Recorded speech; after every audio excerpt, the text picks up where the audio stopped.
نزل القرآن. السلام علیکم ورحمۃ اللہ وبرکاتہ.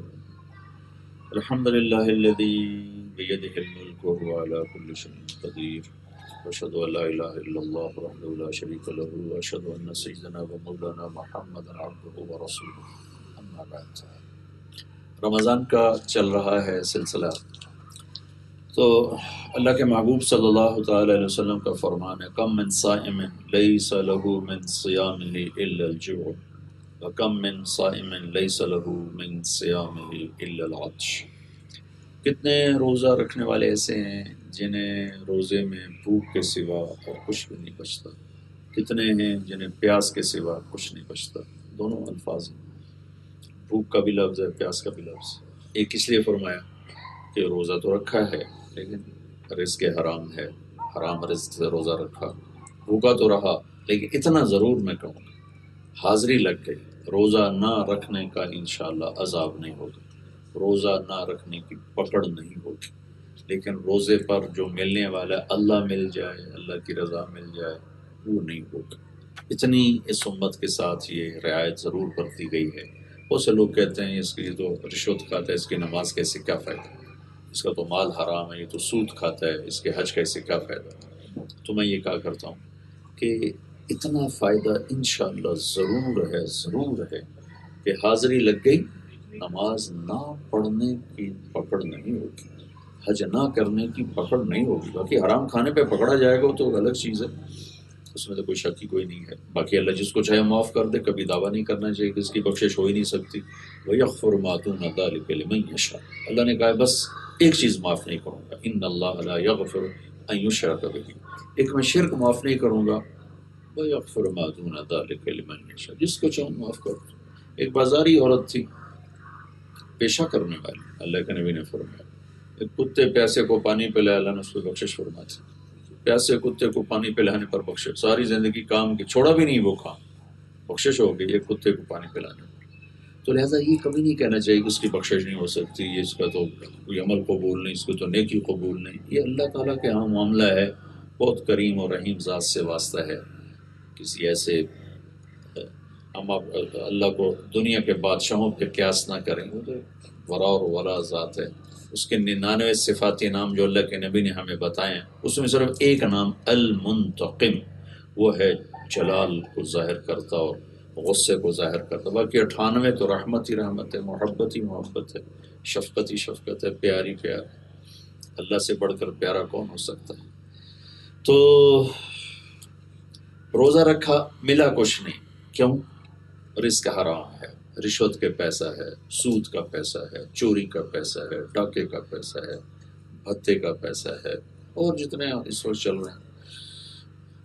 یا رزق تو حلال ہے لیکن سارا دن غیبت ہے، جھوٹ ہے، گالی ہے، مار پیٹ ہے، ظلم و ستم ہے، ناپ تول میں کمی ہے، حق تلفی ہے، مزدور کو مزدوری نہیں دی، ملازم کو ڈانٹ ڈپٹ میں ظلم و ستم تک پہنچ گئے، تھوڑی اس کی کمی پر، تھوڑی اس کی غلطی پر زیادہ اس کو سزا دی. یہ ساری وہ چیزیں ہیں جو کبیرہ گناہ ہے. ماں باپ کی نافرمانی ہے، جوا کھیلنا ہے، جھوٹ بولنا ہے، سود کھانا ہے.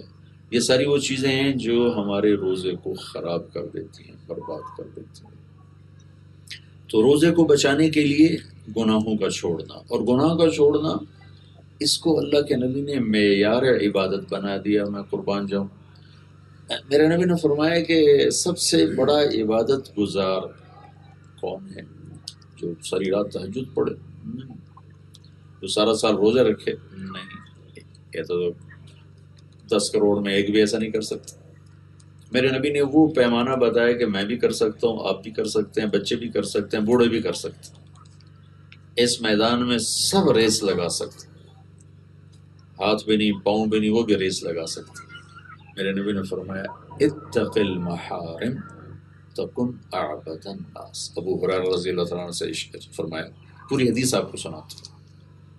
آپ نے فرمایا من یاخذ عنی ہؤلاء الکلمات، کوئی ہے مجھ سے یہ چند باتیں سیکھ لے، فیعمل بہن، خود عمل کر لے، اور یعلم من یعمل بہن، یا کسی ایسے کو بتا دے جو ان پر عمل کر لے.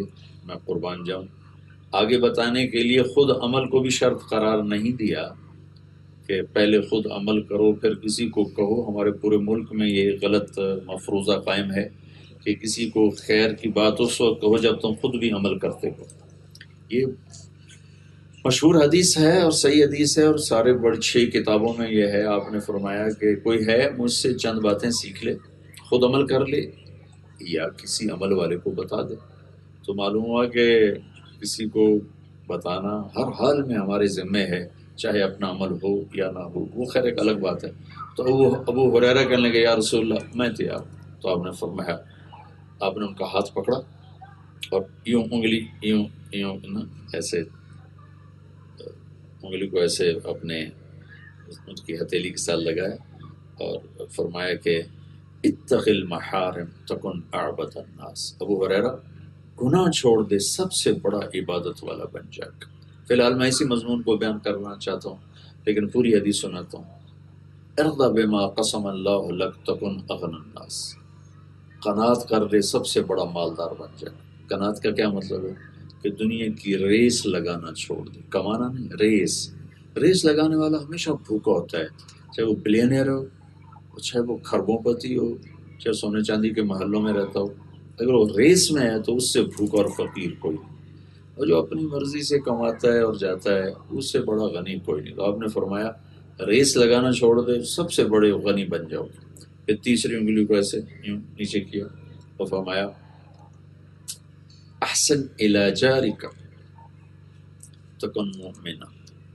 پڑوسی سے اچھا سلوک کر چاہے کوئی بھی ہو تو ایمان والا بنے گا، کامل ایمان والا بنے گا. چوتھی انگلی کو ایسے نیچے کیا، احب للناس ما تحبه لنفسک تکن مسلما. جو اپنے لیے پسند ہے وہ دوسروں کے لیے پسند کر تو پکا مسلمان بنے گا. پھر پانچویں کو ایسے کیا، لا تکثر الضحک فإن کثرۃ الضحک تمیت القلب. ہر وقت نا ہنستا رہے، کہ ہر وقت ہنستے رہنا دل کو مردہ کر دیتا. ہنسنے سے منع نہیں فرمایا، ہر وقت ہنسی مذاق ہا ہا ہی اس سے منع فرمایا، کس سے دل مردہ ہو جاتا. تو میرے نبی پاک صلی اللہ تعالی علیہ وسلم نے عبادت کا بڑا خوبصورت پیمانہ قرار دیا. گناہ چھوڑ دو سب سے بڑے عبادت گزار بن جاؤ. اگر آپ یوں کہتے ہیں کہ اتنے نفل پڑھو تو عبادت والے ہو، اتنے روزے رکھو تو زیادہ عبادت والے ہو، تو کوئی کرتا کوئی نہ کرتا. آپ نے نہ کرنا کہا. سبحان اللہ، کتنا خوبصورت بات ہے. یہ میرے سامنے لوگ بیٹھے ہیں، میں ان سے کہوں گے اٹھو بھائی 5 کلومیٹر کی دوڑ لگاؤ، تو کوئی لگا سکے گا، کوئی نہیں لگائے گا. اور میں ان سب سے کہوں بیٹھے رہو، تو بیٹھنے میں سب کو سہولت ہے، سب کے لیے آسانی ہوگی. تو میرے نبی نے یہ نہیں فرمایا کہ یہ نیکیاں کرو تو سب سے بڑی عبادت والے ہو. فرمایا گناہ چھوڑ دو تو سب سے بڑی عبادت والے بن گئے.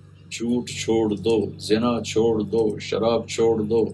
چھوڑنے کا کیا ہے؟ قتل چھوڑ دو، جوا چھوڑ دو، ناچ گانا چھوڑ دو، ماں باپ کی نافرمانی چھوڑ دو، غیبت، حسد، بغض، کینہ یہ چھوڑ دو، سب سے بڑا عبادت گزار بن جاؤ.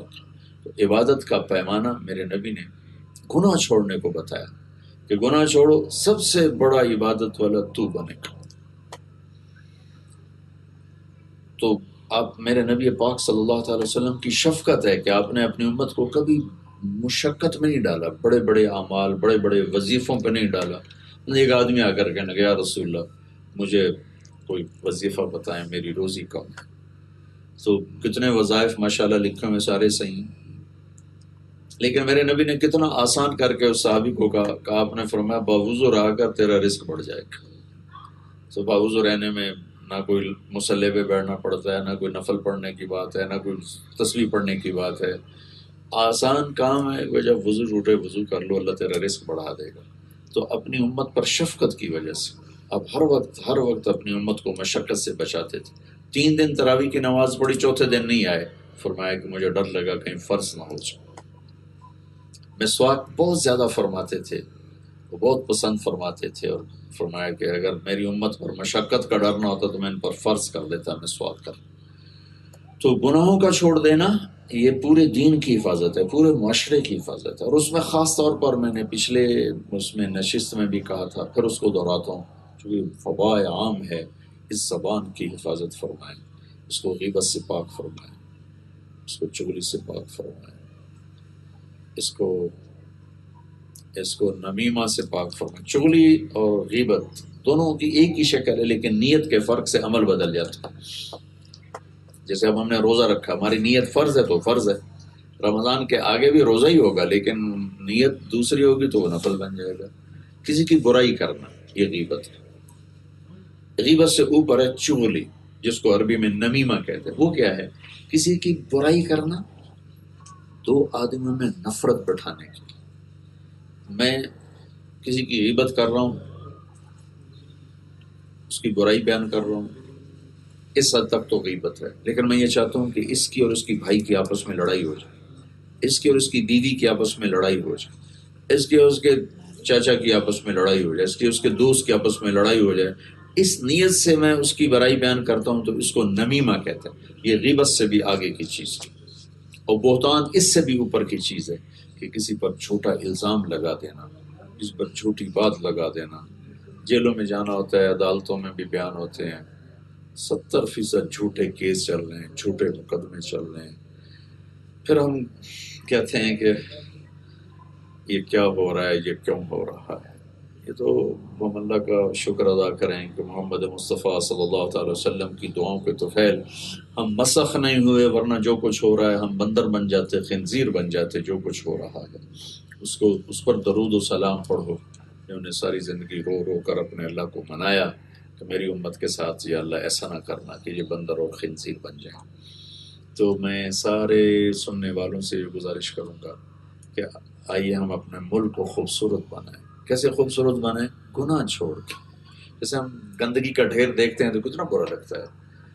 گھر میں غلاظت ہو تو ہم نوکروں کو ڈانٹتے ہیں، اور نوکر کوئی نہ ہو تو وہ ماں بیٹی کو ڈانٹتی ہے، بیوی کو خامن ڈانٹتا ہے، صفائی نہیں کی، دیکھو یہ پڑا وہ پڑا۔